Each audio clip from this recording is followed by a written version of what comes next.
Imagine deixar para trás tudo o que você conhece, sua casa, sua família, o calor do sol, para mergulhar num mundo de gelo eterno onde a temperatura chega a 60 graus negativos. Agora imagine que, 2 anos depois de partir, você simplesmente desaparece. Sem rastro. Sem sinal. Como se a Terra tivesse te engolido. Foi exatamente isso que aconteceu com 129 homens britânicos em 1845. E durante mais de 170 anos, o mundo tentou entender o que deu tão terrivelmente errado nessa expedição que prometia ser a maior conquista náutica do século. Para entender por que tantos homens arriscaram tudo no Ártico, precisamos voltar ao início do século XIX. O Império Britânico estava no auge de seu poder. Após derrotar Napoleão em 1815, a Royal Navy tinha centenas de navios e milhares de marinheiros experientes sem uma guerra para lutar. O almirantado britânico então voltou suas energias para uma obsessão antiga, encontrar a chamada Passagem Noroeste, uma rota marítima pelo Ártico canadense que ligaria o Atlântico ao Pacífico, encurtando dramaticamente o caminho para as riquezas comerciais da Ásia.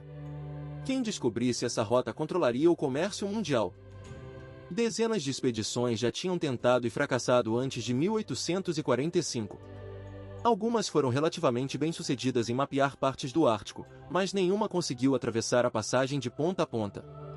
O Ártico canadense é um labirinto de ilhas, canais congelados e gelo à deriva, capaz de esmagar cascos de madeira como se fossem caixas de fósforo.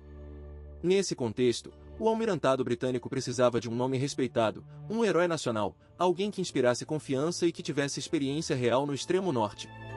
O escolhido foi Sir John Franklin, um veterano de 59 anos com uma biografia impressionante, e uma expedição anterior ao Ártico que quase o matou. John Franklin nasceu em 1786 em Spilsby, na Inglaterra. Desde jovem foi obcecado pelo mar. Participou da Batalha de Trafalgar em 1805, sobreviveu a naufrágios, lutou na Guerra de 1812 contra os americanos. Mas foi sua primeira expedição ártica, entre 1819 e 1822, que forjou sua lenda e quase acabou com sua vida. Durante aquela jornada devastadora pelo norte do Canadá, sua equipe ficou sem comida, foi forçada a comer líquen raspado de pedras, couro de botas fervido e, segundo relatos históricos, possivelmente carne de companheiros mortos. 11 dos 20 homens morreram. Franklin voltou esquelético, mas vivo. Os jornais britânicos o chamaram de o homem que comeu suas próprias botas. Era um herói. Em 1845, Franklin tinha 59 anos e estava longe de ser o candidato óbvio para uma expedição ártica. O almirantado considerou outros oficiais mais jovens, incluindo o explorador James Clark Ross, que recusou por promessa feita à esposa. Franklin, no entanto, tinha algo que os outros não tinham, um desejo ardente de provar que ainda era relevante.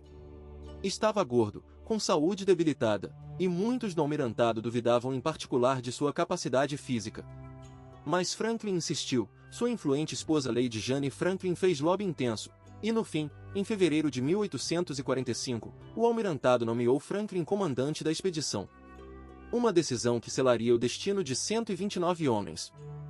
A expedição foi montada com um nível de preparação nunca antes visto. Os navios escolhidos foram o HMS Erebus e o HMS Terror, 2 navios de guerra reforçados que já tinham sido modificados para navegação polar durante expedições ao Antártico com James Clark Ross entre 1839 e 1843. As embarcações receberam cascos reforçados com folhas de ferro, motores a vapor auxiliares, uma tecnologia novíssima para a época, e hélices retráteis.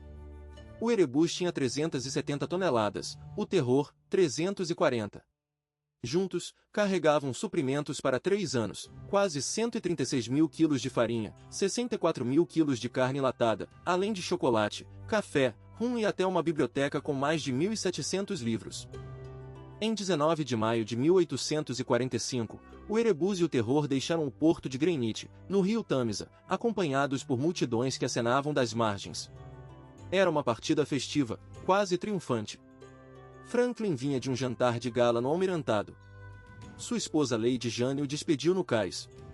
Os homens estavam animados, bem pagos e convictos de que voltariam como heróis dentro de 2 anos, no máximo. Ninguém podia imaginar que aquela seria a última vez que qualquer pessoa no continente europeu veria esses homens com vida. A última vez que alguém os viu foi em julho de 1845, quando 2 baleeiros escoceses os encontraram ancorados na Baía de Baffin, aguardando vento favorável para seguir para o oeste. O que aconteceu nos meses seguintes é reconstruído a partir de fragmentos arqueológicos, relatos Inuit e uma única nota escrita encontrada décadas depois. Sabe-se que no verão de 1845, a expedição chegou à ilha Beechey, no arquipélago ártico canadense, onde passou o primeiro inverno.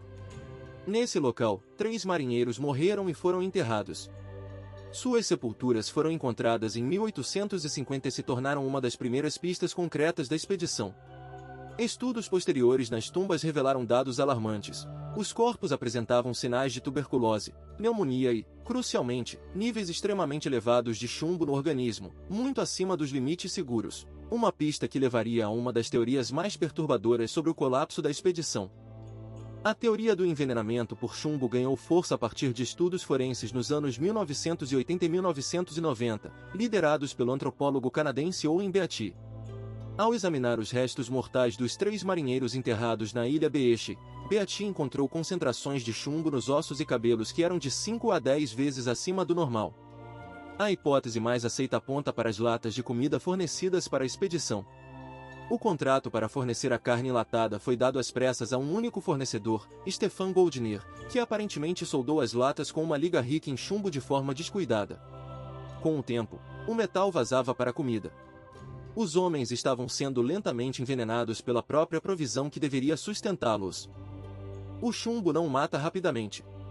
Ele corrói lentamente o sistema nervoso, causando fadiga extrema, confusão mental, paranoia, perda de coordenação e, em doses altas, comportamento irracional. Pesquisadores especulam que o envenenamento crônico por chumbo pode ter comprometido drasticamente a capacidade de tomada de decisão da liderança da expedição. Num ambiente onde cada decisão pode significar a diferença entre a vida e a morte, ter o julgamento comprometido por neurotoxinas era catastrófico. Mas o chumbo provavelmente foi apenas um dos fatores.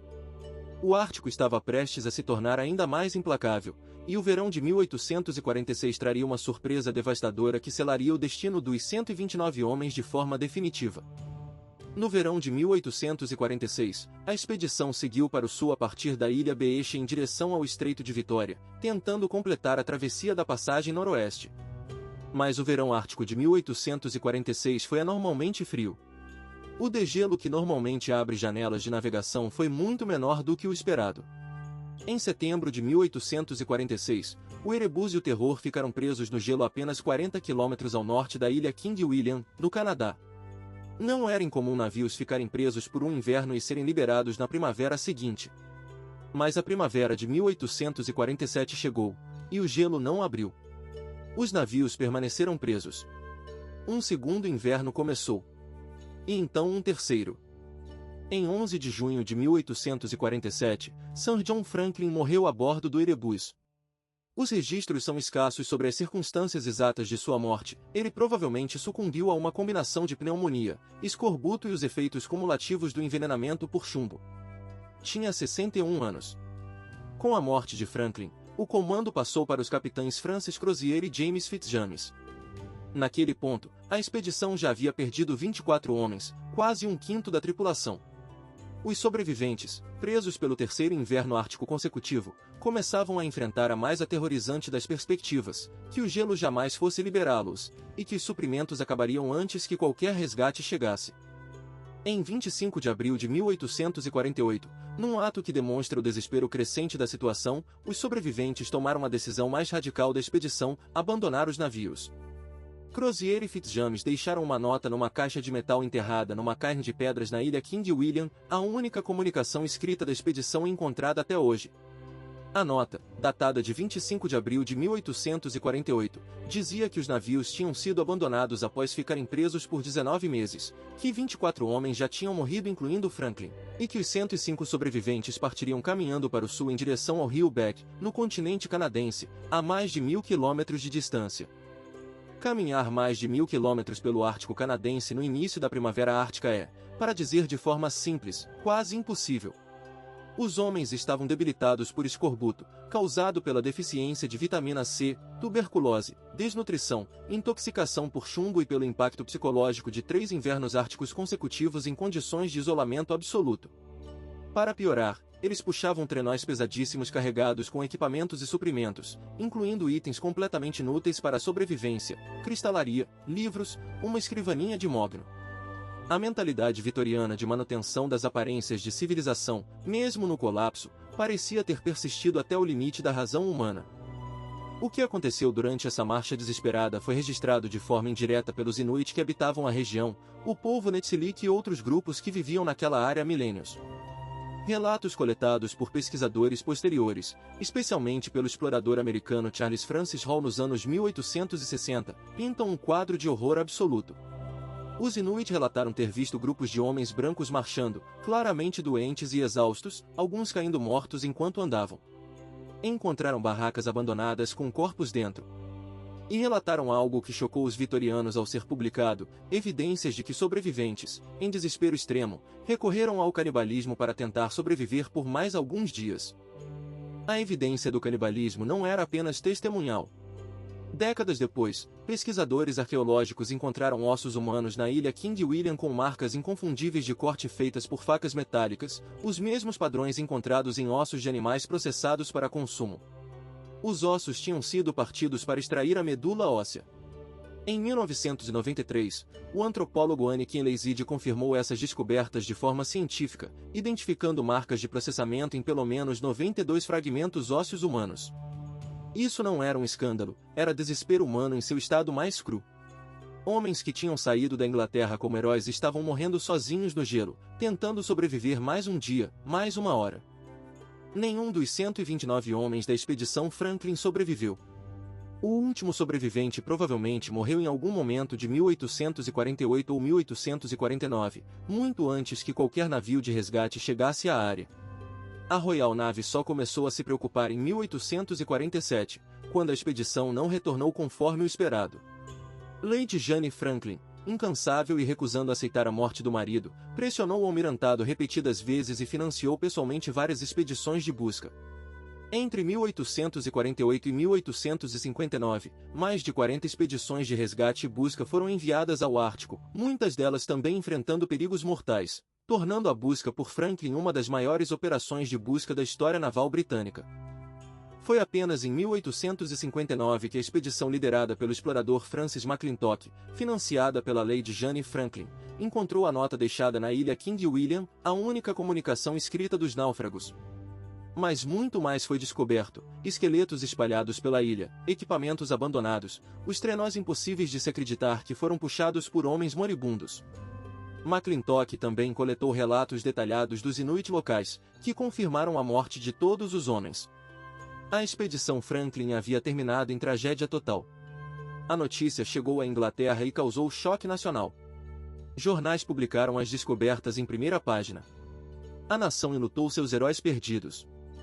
A ironia mais cruel de toda a história é que a passagem noroeste que Franklin morreu tentando encontrar estava, literalmente, ao alcance de sua mão.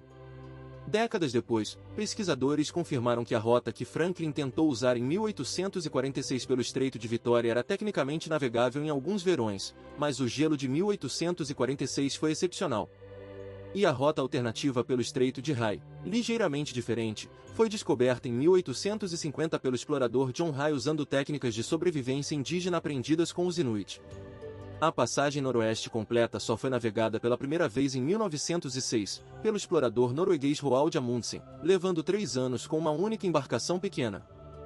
O destino dos navios Erebus e Terror permaneceu um mistério por 166 anos.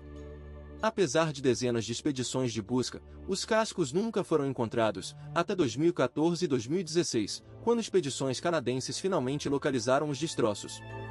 O HMS Erebus foi encontrado em setembro de 2014 no fundo do Estreito de Queen Maud, em condições surpreendentemente boas de preservação, a apenas 11 metros de profundidade. O HMS Terror foi encontrado em 2016 no Terror Bay, na ilha King William, também em excelente estado de conservação. As descobertas confirmaram relatos Inuit que tinham sido ignorados por décadas. Os povos nativos sempre souberam onde os navios afundaram. A ciência finalmente confirmou o conhecimento ancestral. As descobertas dos navios reabriram o caso Franklin com novas tecnologias. Mergulhadores da Parques Canadá conduziram expedições arqueológicas subaquáticas e encontraram artefatos extraordinariamente bem preservados pelo frio extremo, pratos de porcelana com o brasão da Royal Navy, garrafas de vidro, instrumentos de navegação, roupas, botas. O interior do Erebus estava parcialmente intacto. Em 2019, pesquisadores encontraram e recuperaram artefatos da cabine do próprio Franklin. Cada objeto era uma conexão direta com aqueles 129 homens que partiram com tanta esperança em 1845. A arqueologia subaquática ártica estava revelando a expedição mais documentada do século XIX de uma forma que nenhum livro de história conseguiria. A expedição Franklin não é apenas uma história de fracasso ou tragédia. É um espelho da condição humana, da ambição que nos leva além dos nossos limites, da coragem que nos faz enfrentar o impossível, e da arrogância que às vezes nos impede de aprender com quem já conhece o território. Os Inuit sobreviviam no Ártico há milênios sem navios a vapor ou comida enlatada. Franklin tinha os navios mais avançados do mundo e 136 mil quilos de suprimentos, e ainda assim sucumbiu ao ambiente que os Inuit chamavam de lar. Hoje, com o aquecimento global, a passagem noroeste está se abrindo de forma permanente. O gelo que matou Franklin está derretendo. E com ele, desaparecem também os segredos que ele ainda guarda. Se você chegou até aqui e essa história te tocou tanto quanto me tocou ao pesquisá-la, deixa seu like, isso ajuda imensamente o canal a continuar trazendo histórias reais como essa. E se ainda não se inscreveu, o botão está bem ali. Nos vemos na próxima expedição.